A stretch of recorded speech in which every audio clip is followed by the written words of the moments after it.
Alright, magandang araw sa aking mga kapwa nag-e-exercise ng security professions, lalo na yung mga security officers, gwardiya sa buong Pilipinas. Ang pag-uusapan natin ngayon, kung mapapansin nyo, meron akong dalawang uniform dito. Ang pag-uusapan natin yung cycle of the uniform, yung sa ibig kong sabihin. Yung transformation ng uniform, na bakit natin hindi dapat ikahiya ang uniform, bakit natin dapat bigyang respeto ang uniform ng bawat nagsusuot nito. Ito nga pala si Manong Guard Ogie. Nagbabalik tayo sa pagbibigay ng sapat na kaunting kaalaman na pwede nyo namang dagdagan pagka meron na kayong pwedeng i-share. So, pero bago ang lahat, shout out muna kay Dodong Bisaya. Yan. Ngayon, bakit nasabi ko na dapat nating respetuhin ang uniforme, mahalin natin ang uniforme, kasi meron tayong kanya-kanyang pangarap na tinutupad. Ganito, halimbawa, example, may mga kasama tayong mga gwardiya na dito sila nagsimula sa pagsuot ng uniform nito. O nga pala, sa susunod ko na video may pag-uusapan tayo, nakasuot na ako ng uniform, nagpagupit na ako, yan oh. Ito si Manong Guard Ogie. Bakit ko nasasabi? May mga tao na unang nagsuot ng uniforming ito. Proud sila. Bago sila nagsuot ng ganitong uniforme. Yan. Meron namang mga men in uniform na nagsimula dito pagkatapos nag-exercise ng security profession. So bakit? Si Manong Guard Ogie nagsimula sa pagsusuot ng uniforming ito. Tinupad niya ang kanyang pangarap. Nagpundar. Pagkatapos niyang mag-retire, nabigyan siya ako ng pagkakataon na mag-exercise ng security professions. At ngayon naman po, nagsusuot ako ng uniform ng sa security professions natin. Kung ito yung nagtumupad ng pangarap ko, ito naman ang nagpatuloy ng pangarap ko. Dito nagsimula na napag-aral ko yung anak ko sa pamamagitan ng naitabi kong tamang halaga sa pag-aaral ng anak ko. Tuition, mga ganon. Dito naman, sa pagsusuot ko ng uniforming ito naman yung pang-araw-araw na allowance ng anak ko, boarding house, at iba pang mga requirements niya sa school. So, bakit ako mahihiyang magsuot ng uniforme ng security officers kung sa tingin ko naman ay nakakatulong sa pangangailangan ng pamilya ko? Oo nga, may pension ako rito. Pero hindi nyo ba alam, pagka inabot ako ng 60 years old, magkakaroon din ako ng panibagong pension dahil lang sa pagsusuot ko ng security officers uniform, na nag-i-exercise ako ng security profession. So, ibig sabihin, ang dalawang uniforme na ito na aking isinusuot ngayon, na naranasan ko sa aking buhay, ay may malaking tulong. May nagsimulang magsuot ng uniform na ito na naging general, naging PNP, naging teacher, naging justice sa Supreme Court. Nabasa ko yun, yung balitang yun. Meron namang naunang nagsuot ng uniform na ito na ngayon ay manager na sa kanilang mga security agency. Sa kanilang mga naging operations manager, security officer, gwardiya. Saka sa mga hindi naman nating kasamang sundalo dati o pulis na hindi naman pinalad na maka-retire, karamihan pumupunta dito. So bakit tayo mahihiya na magsuot ng uniforme ng gwardiya?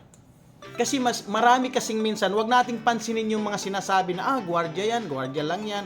Hindi nila alam na ang gwardiya ay professional, lisensyado. Ayan o. Meron pa nga akong training instructor license dahil sa security professions na to. 'Di ba?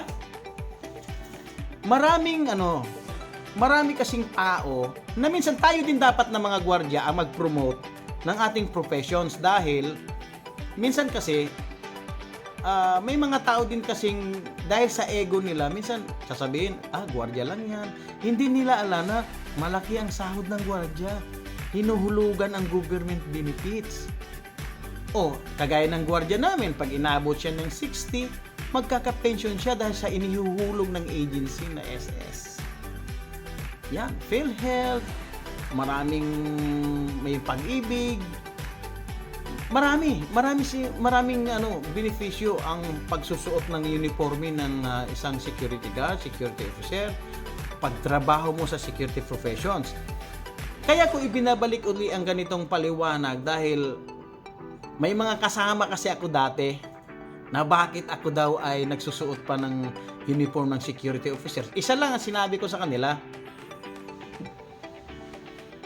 nagpo-provide ang security profession sa akin ng mga gusto ko sa buhay ko ngayon. Yung kagaya, nakapagpaaral ako, nakapagpatapos ako ng anak ko nang dahil nagtrabaho ko sa isang security agency at napakalaking tulong nito. Mag-8 years na ako nagtatrabaho sa security agency. So lahat ho yan, lahat ng government benefits ko nahuhulugan. Pagdating ng araw, kagaya nga ng sinabi ko kanina, bukod sa may pension ako sa Armed Forces, magkakaroon pa rin ako ng pension sa SSS. Dahil maganda ang aking kinalagyan dito sa security agency.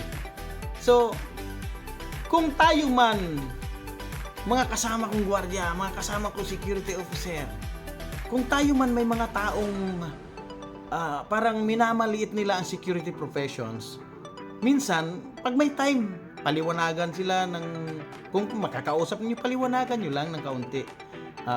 Wag natin silang awayin kasi baka nga naman iba ang gising nila.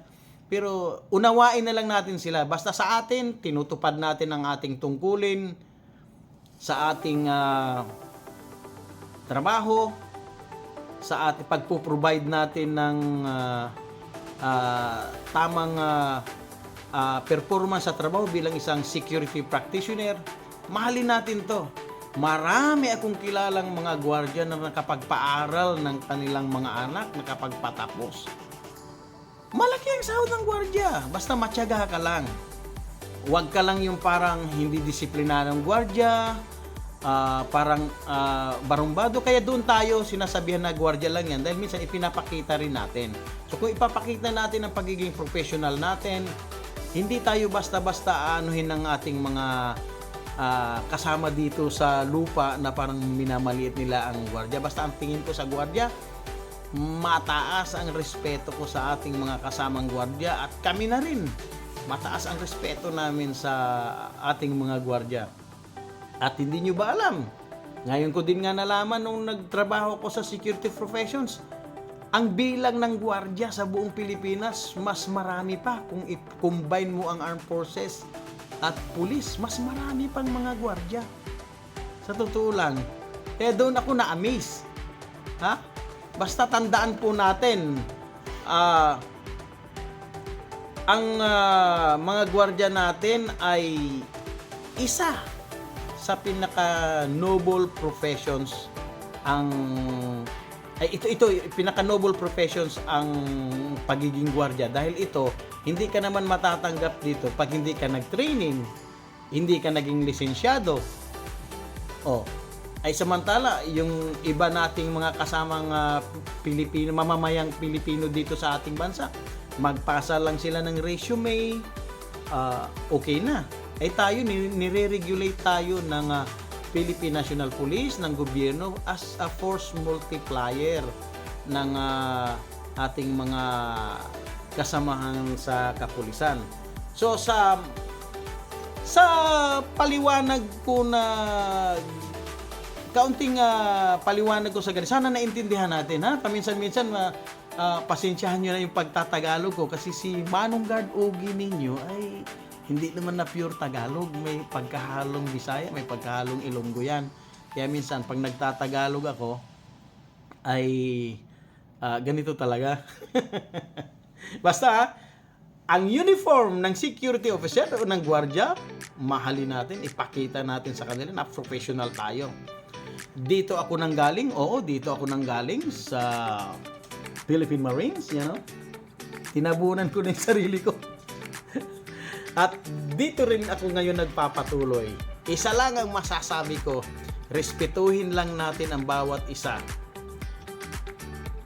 Dito ako nangarap, ito yung nagpatuloy sa aking mga pangarap. Ha? Sa simpleng paliwanag, sana naintindihan natin. Sana nakapagbigay ako ng kaunting point of view ko. Pero bago ang lahat, pasyalan muna natin ang aming kooperatiba, ang PCPAG.